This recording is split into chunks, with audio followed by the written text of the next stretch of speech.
Jaclyn, Joel, Monica, welcome to What's the Word? So, this is a forum all about separating myth from magnetic when it comes to reputation building and influence. This is meant to be a space for support, experience swapping, and the sanity checks storytellers need. And just, to, I think, set the stage for this conversation, there was a CMO study done a few years ago by Dentsu Creative that still like sticks in my memory banks. It was a global study where CMOs ranked PR as like, the least important capability they felt they needed from a modern agency. That like didn't tell me to change careers or give me serious heart palpitations, but it does, I think, send really strong signals that there's like a growing divide on like what is PR? What is good PR? And where does it fit in this landscape? And because again, these CMOs were saying things like influencer or branded entertainment were really, really important future capabilities, things that I would technically think of as PR in the grand scheme of things. And so to kick us off, I just love to hear from each of you about your views on what you think separates truly PR-led work that's worthy of, a PR show or award category versus maybe something that feels more creative-led with some PR results associated. And Joel, like we're gonna start with you. Oh yeah, I think a lot of organizations, and that's what I always tell a number of my clients, is you can tell how much an organization values or devalues PR depending on where PR is placed and the reporting. So a lot of, in Africa, I've seen a lot of companies where a lot of comms people will be reporting directly into marketing. And one of the things that I've been telling people is that we need to change that shift. I mean, back in the day is where marketers a very long time treated corporate communication as as a a problem and the brand equity as a marketing domain. So one of the things that separation really made sense in the 90s.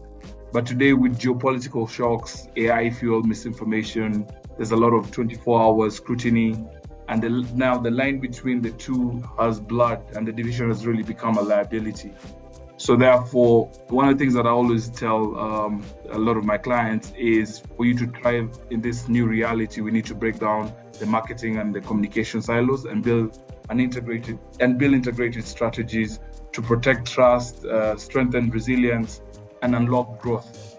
So, anytime even we onboard new clients, I just usually try and see where we're reporting. So if we realize that you're reporting directly to marketing and, the person in comms is not sitting with a C-suite advising the CEO, then there's an issue.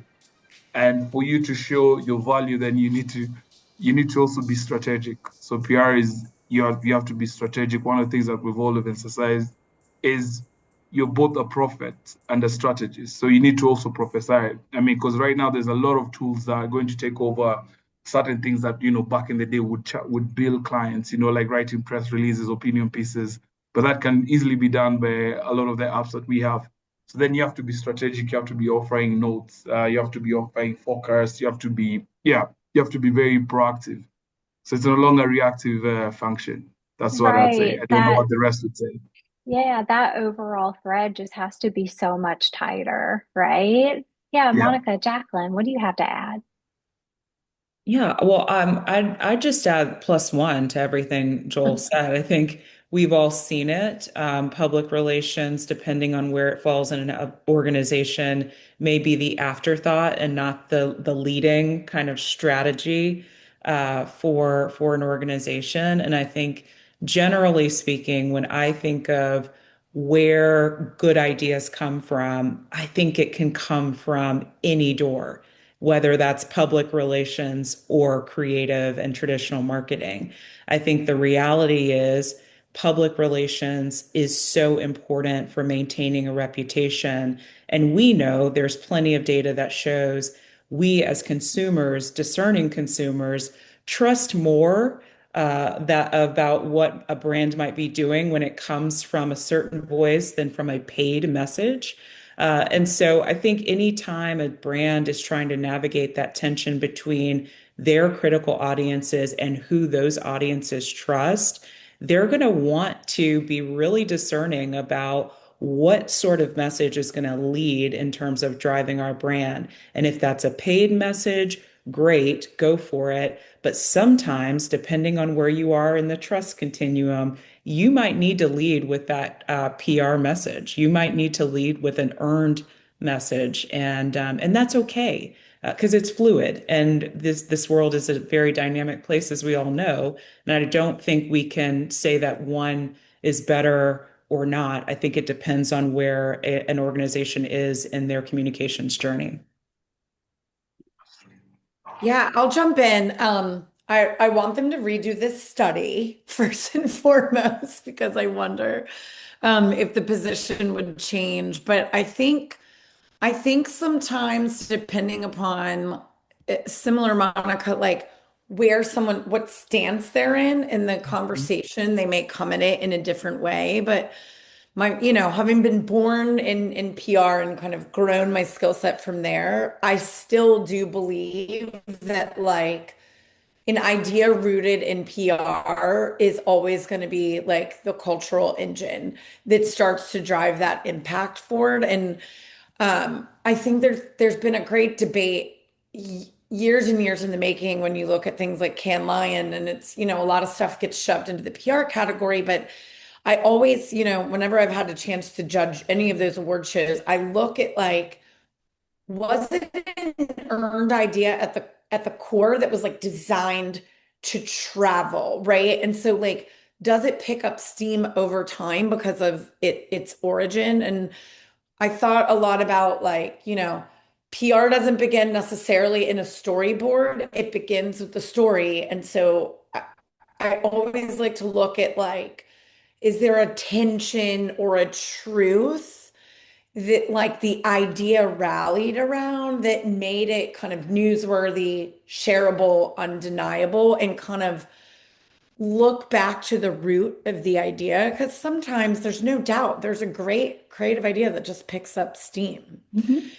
But it was built as a creative idea, not as a PR idea, and there is kind of a distinction there. So I like to think a lot about what was the root of the origin of the insight that was going to drive a conversation forward, and could it have happened without any sort of paid media?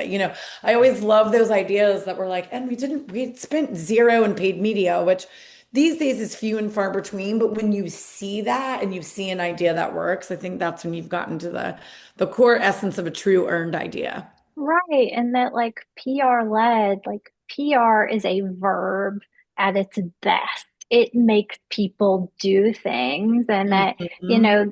the headline is one, but like we have seen product innovation come out of PR led work. We Yeah. have seen legislation Right. change out of PR work. And so, sometimes I think like the headlines are like the least of these is like what PR led can really do. And again, as Jaclyn was saying, Jaclyn has judged a lot of awards, PR-Week, Cannes Young Lions. Monica, the PR-Week finalist judge, which is where we got connected, and Joel, an awarding juror for Cannes Lions at the international level this last cycle. And so for you all, like you have been steeped. What I love about this conversation and bringing each of you together is you are students of the industry, and you look at the work and you dissect the work and you challenge the work to be a different clip. And so I'm kind of curious to hear like what's a campaign you've seen from the last few years that really knocked your socks off, and why did it resonate with you so deeply?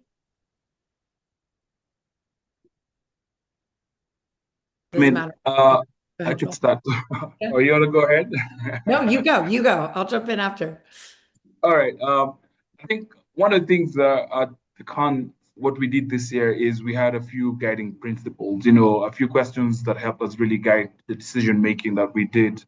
As we looked at, is the idea designed for the zoo or for the jungle? Will it survive without any life support? So those some of the questions that we asked ourselves.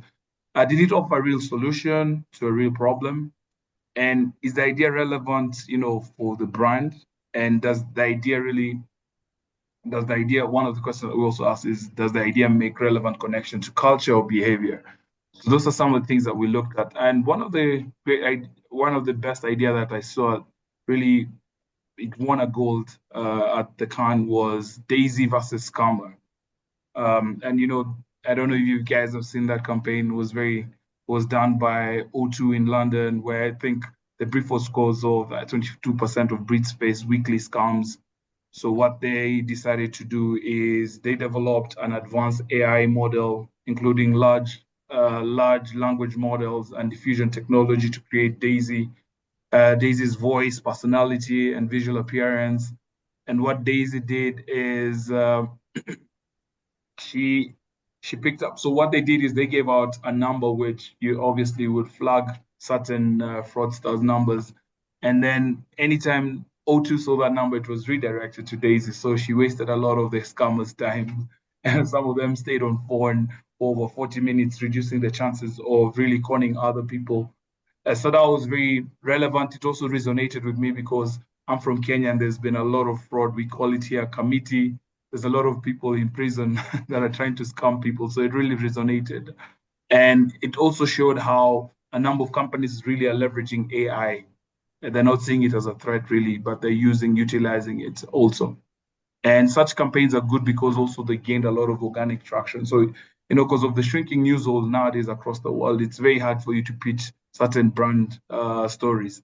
But, from a story like this is something that really affects you, because a lot of newsrooms are also looking for stories to tell stories that are real, raw, and relatable. So I thought that was one of the good campaign ideas that I would give. And my lighting here is really bad. I'm sorry. You're all good. You're all good. And it's really bad because I'm coming from the dark continent and it's literally dark and black.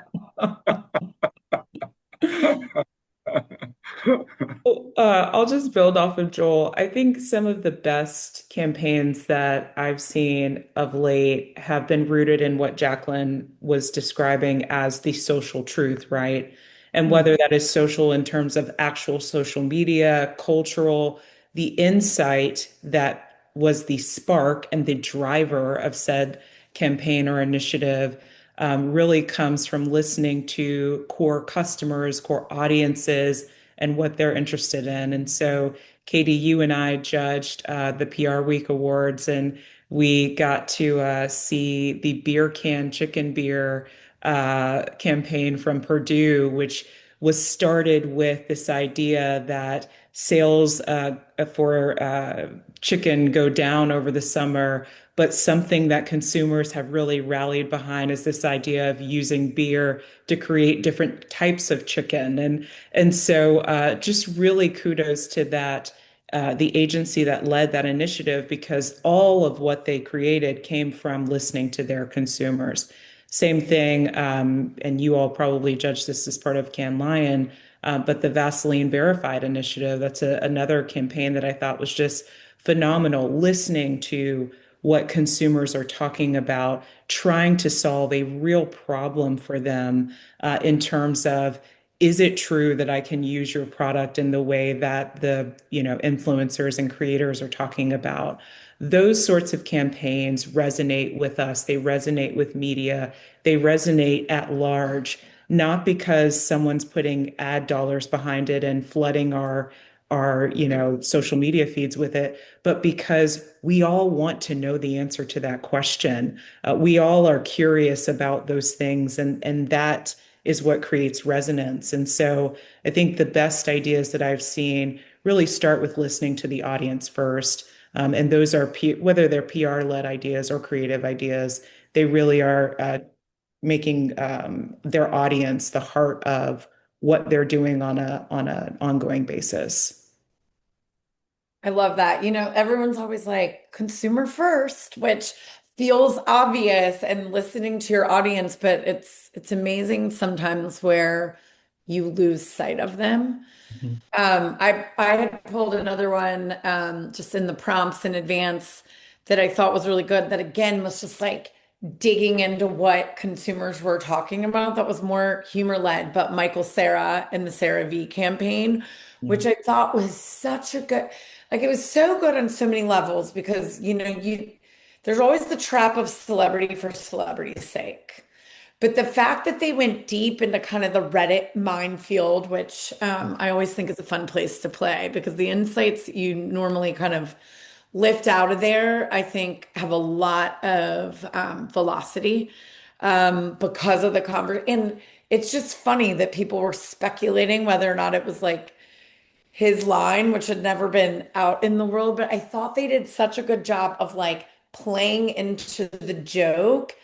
And then, they couched it in a Super Bowl moment, which they had done such a good job in the run up to that moment. It didn't feel like we were being hammered with another celebrity driven Super Bowl spot just because that's what everybody does. It's like there was such good storytelling in the build up to it. It almost just became like the cherry on top. And then of course, what I always like to look for, the fact that they dominated share of voice and they drove 25% of sales, which is such an incredible number to look at. I just thought it was like a really strong use case of like fun insight built off of humor, scaled with the Super Bowl, but actually drove results. Because I Yeah. feel like a lot of times on the other side of Super Bowl, you don't hear a lot about what happened to their business. And so that one really like jumped out at me as something that actually had proof in the pudding. And you make a good point, Jaclyn, where it's like, I think with the digital age, we do have a bit of a obsession with like stunt and like instant gratification, where Yeah, some of these really amazing efforts were more long tail PR strategies. And like right. we're seeing some really beautiful work out there where it's like it's a book and there are multiple chapters in the book, and that Mhm. like you almost kind of go, oh crap, like 6 months ago, like Walter Goggins and GoDaddy, there are like these Right. peppered moments kind of leading up. And that what I really love about GoDaddy is like even after Super Bowl, they're still doing stuff with him. So just those like Mhm. long-term collaborations are really exciting in a world where it's like really easy to do one or done. So I guess this is like our deep, vulnerable moment where can we all like hold hands digitally and talk for a second about press impressions specifically. I think it says a lot when PR Week cautions that like if all you've got for results is press impressions, that's not it. It's not enough. So I'm kind of curious to hear for this group, like how do you view press impressions? Are there ways of reporting or pulling associated data points on the volume or reach of press that you find more compelling? I was telling someone in a previous conversation that we would actually talk to judges after a show was done and ask questions, and press impressions was one of those things that we'd ask questions on. And I had a very candid juror who said, like if it was like a perfect number, like 1, 2 billion impressions, I didn't trust it as much and I voted it down. But if it was a really raw number, like 1.38725, I voted it up and I trusted it more. And so there is like a weird psychology factor. So like there's a lot there. So I'd love for y'all to unpack things. Maybe Jaclyn, we'll start with you since you were last time. Yeah. I mean, impressions alone are going to be weak, right? Like if that's the only thing that ends up in the results section, it's like, okay, maybe they didn't think about it enough on the front end. I always like to make sure ahead of the idea, like you engineer the idea based on what you want to track for. And I think if you think about, okay, impressions are cool for total reach. You can reach a lot of people, but then what was the impact? So I like to look at engagement scores. Of course, like PR is not always going to have like that firm line to sales, but like there's got to be a dotted line way in in my opinion, and it's like did you shift share of voice in a competitive category? Did you dominate the conversation? Are there ways that you could look at potential path to conversion? Like maybe you don't have the richest, conversion sales data, but like, did you get drive website visit? Did you create intent? Because I look for those behavioral triggers because like we know impressions, it's like, okay, maybe those eyeballs saw it, but like, did it elicit some sort of response? So, you know, even in social, like, it's like, how many shares? Like, what did the comment stream look like? And just unpacking it a little bit deeper to kind of etch out the overall impact. Because then I think you're getting to the core of, did you drive a conversation? Which ultimately is what PR is set up to do. And if they can dissect it into the, you know, they shifted perception of 13% of Gen Z audience, or they welcomed a new audience into the brand portfolio. I think any of that starts to unpack like a richer set of results. Yeah, I completely agree, Jaclyn. I think we like to talk about it in terms of outcomes, right? I There love are that. business outcomes that really, I think, get a bad rap with PR. We think about, the working dollars of paid advertising, but those PR investment dollars should be working toward an outcome. And I think all of the different metrics that you identified, Jaclyn, are good ones. I would also add, looking at who your core audience is, in addition to everything you said, impressions are a broad, broad way of reaching a very broad audience. We don't know always at the core who was on the receiving end of that content.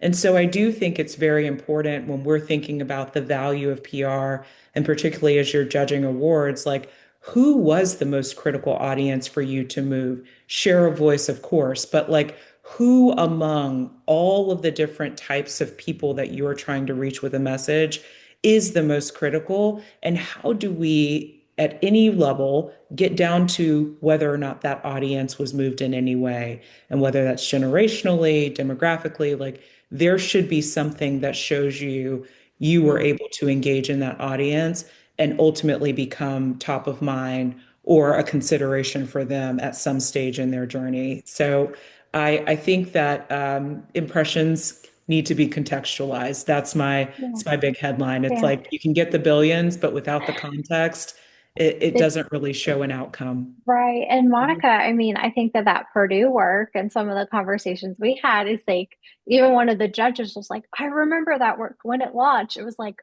my grandmother and my Yeah. second neighbor's best friend's roommate. And this were all coming at me. And so just the sheer amount of demos that they hit That's and right. how they were able to communicate, just the range of demo that was really really powerful to us. So Joel, what do you have to add? Yeah, I mean, I agree with all those points. For me, I think impressions on their own really feel like vanity metrics. I tend to I look at context. What kind of outlets, how influential are they in conversation? How you look at how the coverage aligns within the intended, aligns with your intended target audiences. Those are some of the things I look at. Because I think for me, I'm more much compelled when a press release is paired with the indicators of depth, like shared voice against your competitors, like Jacqueline said, sentiments, or even evidence of, behavioral change. Those are some of the metrics that I really look at.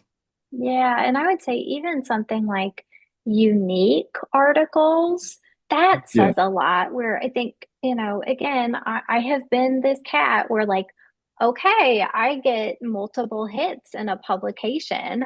I'm yeah, going to account for the eyeballs that could be multiple hits at a publication. And this is where we start pouring over beyond the number of people who actually exist in the world. It's not that, people are trying to fudge numbers, but it's like, how do you even start to kind of like report the reality when we're in a high syndication kind of world? So it is messy and the math is funky. But I think to your point is like, how do we humanize it and make it really tangible beyond just like the massive gauntlet of numbers that we could put forward? So for you, Jaclyn, you have been agency side, how we know each other. You've been brand side. So I'd just be curious, like, has there been, an evolution to what you look for in approach of campaigns or just results specifically and how they're reported when it comes to PR-led work? Yeah, I think this was a good prompt, Katie. I thought a little bit like when I was agency side, it was all, it's like that, the brilliance and like the breakthrough. And by the way, I think that that holds brand side too, right? And I think it's just a little bit more like when you're sitting inside the brand, you probably think a little bit more about the result numbers being what we've just spoken about. Like, okay, if I'm running an idea up the flagpole at the agency, like it probably gets through because there's some novelty and some boldness and it feels like nobody's ever done this before. And like that is still something I would look for on brand side, but I'm also going to layer it with, does it feel credible and within my competitive set? Like, is it going to keep us like reputation aligned and like one step above the competition? And then also like, is there a measurable lift? If I'm going to bring it up the food chain, like, can I show in some way, shape, or form that there's potential to lift sales, to create more traffic? And of course, I still would make sure that there's some cultural relevance there. I still believe like you've got to build that brand over time, even if you're trying to get that quick sales lift overnight. I'm still a firm believer in that, but I think that the sales numbers and the traffic driving potential, even though sometimes you can't always like perfectly predict it, is going to be something that you have to look for at the outside of the idea to even like get it up the food chain to get it out in the world. And then Monica, like we chatted, I think a lot about like regional press specifically. We think sometimes we just have this hunger, we want to get in those national outlets, but like regional press has power to kind of grow beyond, and sometimes that is even more sincere growth in traction. So I'm curious, like, how are you evaluating PR ingenuity and effectiveness? And really just kind of the numbers and that flow of chatter. Yeah, I think it's so important, and we cannot minimize what regional or even trade press actually means for the path and journey to national coverage. So much of what happens at a national level is an aggregation of what has happened in earnest at a local level or within a trade vertical that I think journalists have been very open about this. Like they get ideas from regional and or local and or trade outlets all the time. And so we can't look to those outlets and say, well, because the impression numbers are smaller or because the reach is smaller, they don't have impact. They certainly do. And I always take that into account. I think second part of your question, just thinking about oftentimes, again, who those most critical audiences are for a brand, it may be more valuable to have that regional outlet that is known and trusted talking about what your brand is doing than to have a national hit that the local folks aren't even reading or is behind a paywall or is not one that they consider credible for their community. And so I always think about the audience being at the forefront. And Jaclyn, you said it. We talk about it. We talk about it. But when you apply it, it's so hard because Yeah. you're thinking, I got to get this national coverage. But ultimately, you've got to scale your expectations and also your strategic recommendations to what is going to move the needle for your organization, your business, your client, right? Moving the needle sometimes means having a very thoughtful, local, regional approach that then can grow over time to a national level.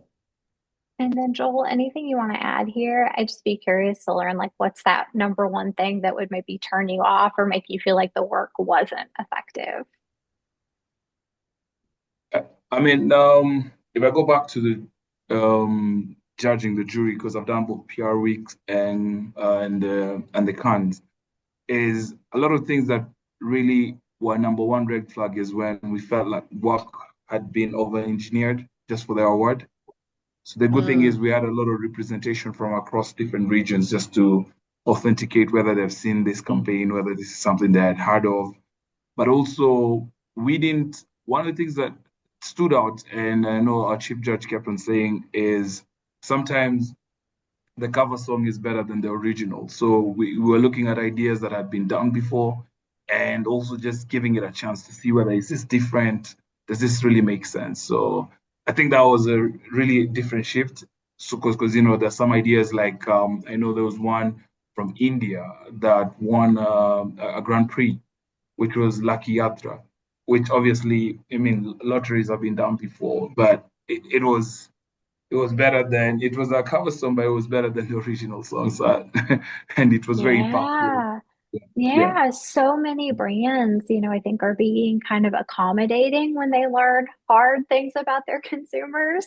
So Mhm. it's yeah, really nice for everybody to be like, listen, we know what you're doing with the trade. So we are going to bridge the best of both worlds in the hopes that like you actually buy those train tickets. So that all makes sense. A growing conversation I have heard happening a little bit at Cannes, but like definitely within the PRB realms is whether leaving out anything marked as required as grounds for being disqualified or downvoted by jurors, just amid kind of a growing amount of entities where budget data specifically isn't being disclosed. How do you feel about that?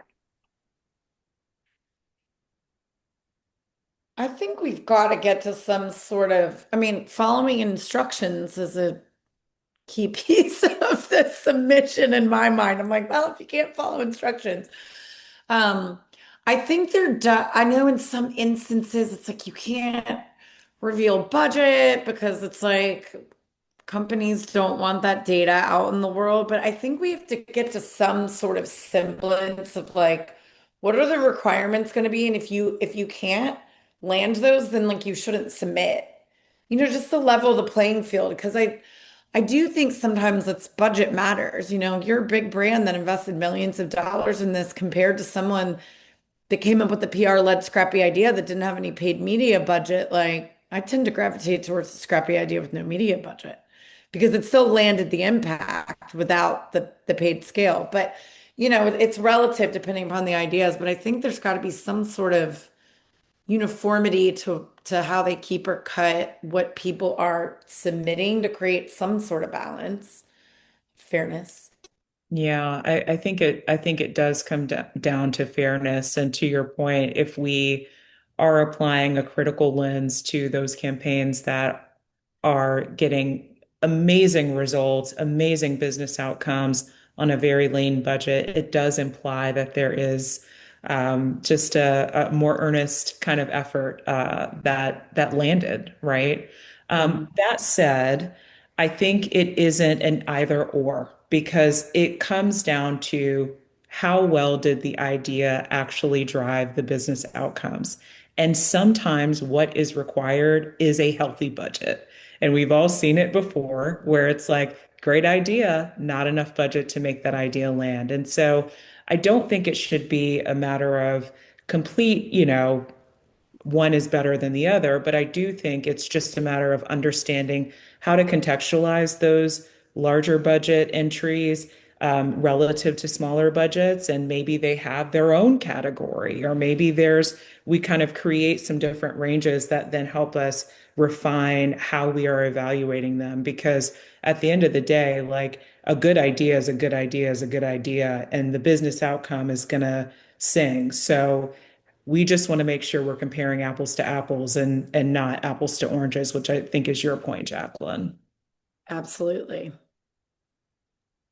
Yeah, and I think too, it's more, you just want the equity in the story and to say like we want to reward everyone on the grounds of we knew where now I can't say I know of anyone who has judged these shows who's gone and like run with budget information. But there were moments where like, dang, we think this work is so revolutionary and amazing. We just wish they had filled out everything. And gosh darn it that they hadn't. And that just is that piece of in fairness to everyone else who has submitted and followed the rules and had those uncomfortable conversations to make it through. Because you're right, Jaclyn, like I would counsel brands who are having me do awards on their behalf. If you cannot provide this information, you should not submit. And I go, man, should I Yeah. have done that?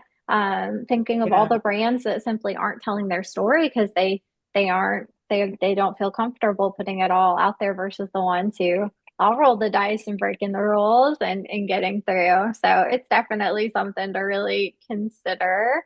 Joel, I want to come back to you. Since you were a recent awarding juror at Cannes, what are considerations that need to be made in communicating work for international jury pools?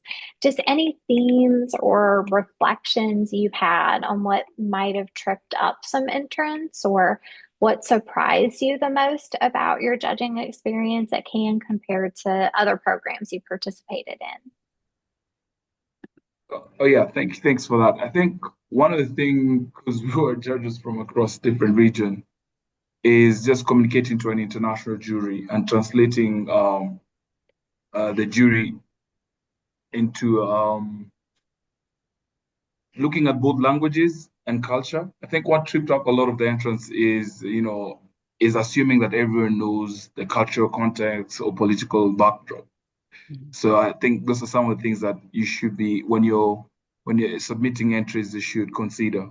If you look at the best cases, distill relevance clearly, making local story feel universal. So those really transcended because everyone could understand.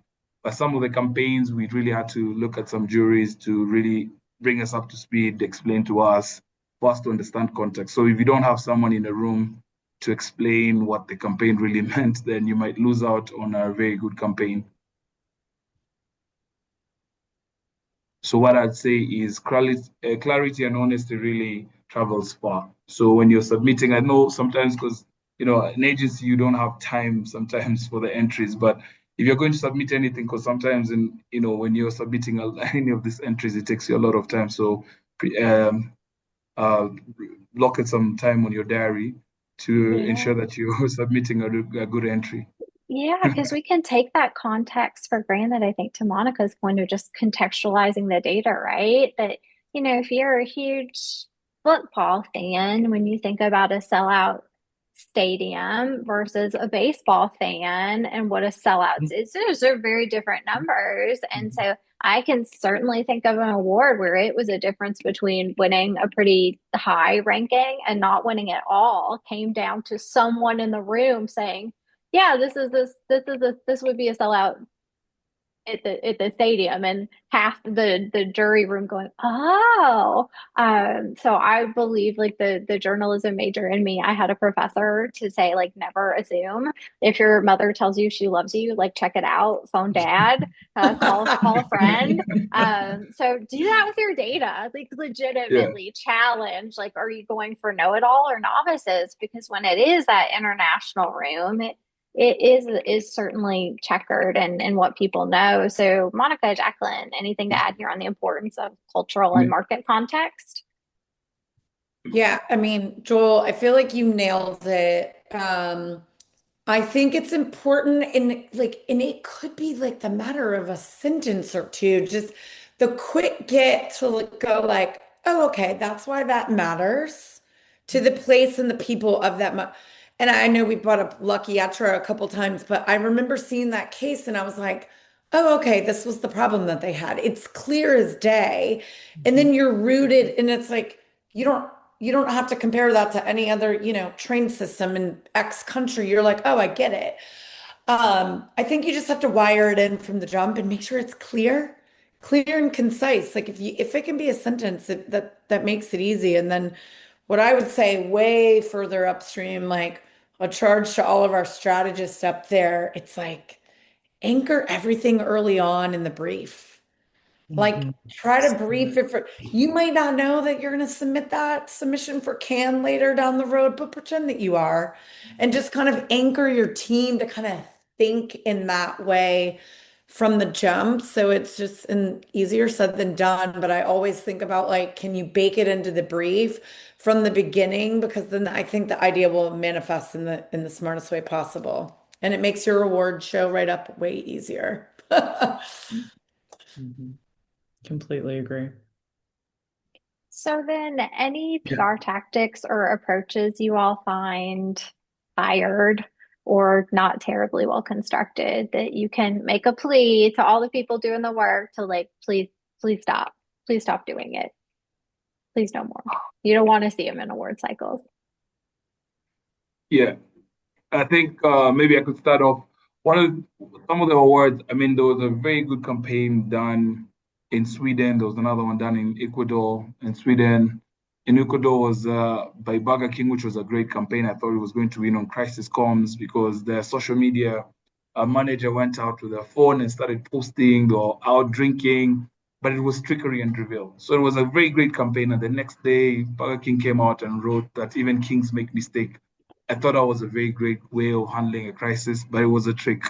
So that, we watched it and I'm like, oh, such a great campaign, because I deal with a lot of crisis. I was like, this would be, very short, precise. The press release was short, and everyone it communicated. And, looking at the data before they had that disclaimer at the end there was a lot of brand affinity. People loved the brand. They felt like, this brand is human. But then at the end, you look at it was all staged, then then it's a waste of time.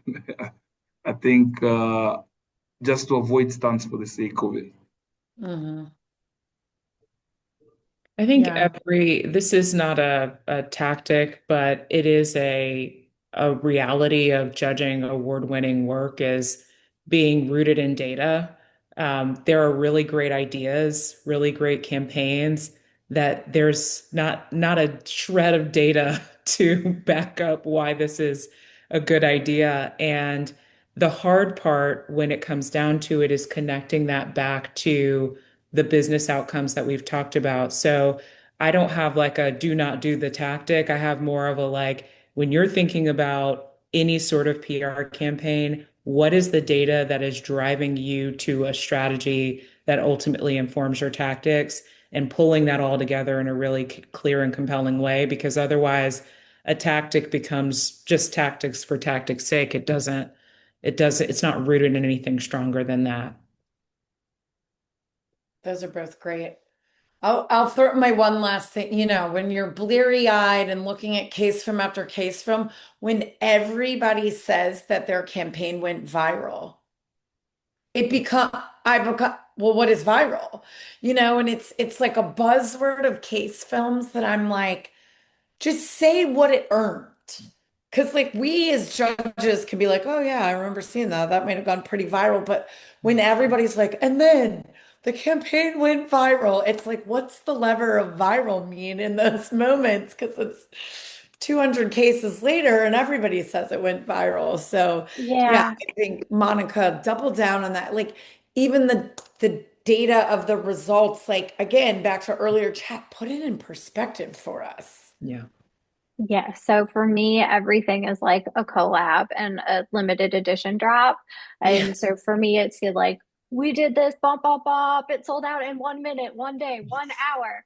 I'm like, how much? It was so rarely is there any disclosure to like how much product did you drop? Was it 10 things? Was it 10,000 things? Was it 250,000? Like, give me a Yeah. sense of the scale so that when you say something happened immediately, I have any semblance of understanding like what the true impact of it was. Or, even for some, it was like this sold out so fast. Now it is a forever product. This Mhm. was just like a fun idea that we did, and now it is a forever product line. Like that's really exciting. So it's just, again, to this point, I think we're saying it again and again and again. It's just contextualize your impact, contextualize that data.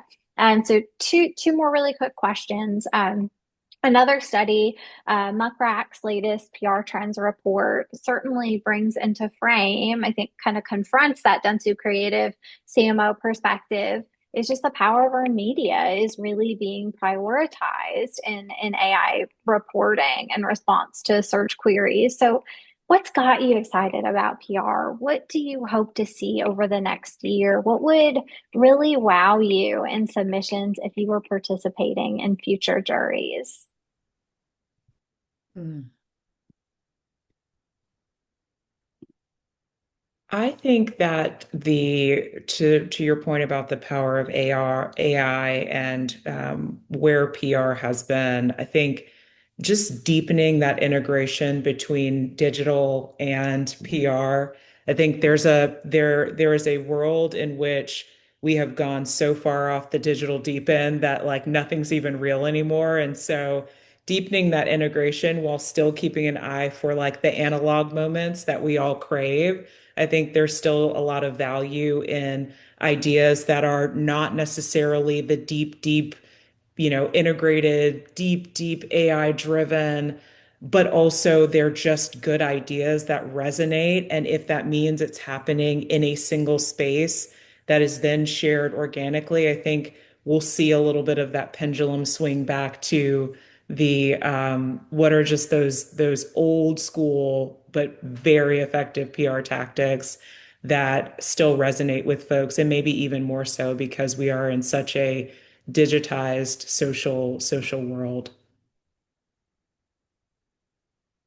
Yeah, Monica, I would say too, at the start of this, it's like this study that we're pushing up against, I think is debunked now, which I love to see because the proliferation of everybody's use of these LLMs, it's like PR is becoming, king and queen again, I think, because it's like you need that earned fodder out in the world based on the way that the search is happening. I think that it would be amazing. Like, who's gonna hack the LLM search for there are rich insights about the way people are prompting about brands. I think somebody that can figure out like that's their next hotbed of cultural insights and they create an idea off the backs of the way that their consumer is prompting the LLM. I look forward to those ideas. It's the same as listening on X or Reddit or whatever. It's social listening manifested in a new tool to do it. And I think that that's going to be super powerful if somebody can hack that. Yeah. Uh, Lastly, I think last week we were joking with a few friends, saying, back in the day when you had a symptoms, then you searched, you only got diseases that had a very good search engine optimization. But I went for a talk where someone was, talking about how SEO is dead. We're now in the age of Mm. generative engine optimization, and that's where we're moving to. So I think as PR, if earned content is now informing people how to search, learn, make decision, then PR has never been more influential. I think that's where I'm at. Yeah, and I think like news now, like where news shows up and who, the sweet journalism major in me, like who are the guardians and stewards of news right now and going to unexpected places, Like I try to build a media list out of a lot of Substacks and it's really hard. So like there is just such like fragmentation on a next level right now. And I think PR folks do have a lot to contend with where like the databases just do not like stand up like they used to. And the amount of freelancers now contracting over multiple publications. So it is a hard job, PR. But I think the impact that we can have is just so powerful. So the evil journalistic trick, last question, anything I've missed, any tips you want for people to show up and stand out on the PR front this year and beyond? Well, Katie, I'll just build off of what you were talking about, where like there's so much fragmentation and just dilution of like, I still go back to like ideas where there was actual human connection, like picking up the phone, talking to a real live human being. Yeah. I feel like those are things that will never go away, no matter how complex our digital environment becomes and how much value there is in hacking the SEO. I think there's still going to be some things that ultimately come down to being rooted in like real meaningful relationships and change at a very human level. I don't think any of that goes away. I think the value intensifies over the next few years because we're all crunched for time and for attention. And so the things that will matter to us as consumers, as PR professionals, are going to be the things that are different than how we experience the world.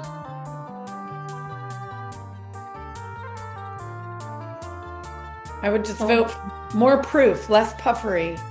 There you go. Yeah. Yeah, I think mine would be just be brutally clear on the problem you're trying to solve, show the evidence of impact beyond reach. Then simplicity, we kept on saying that if you can't explain it to a 6-year-old, then you probably don't also understand the idea.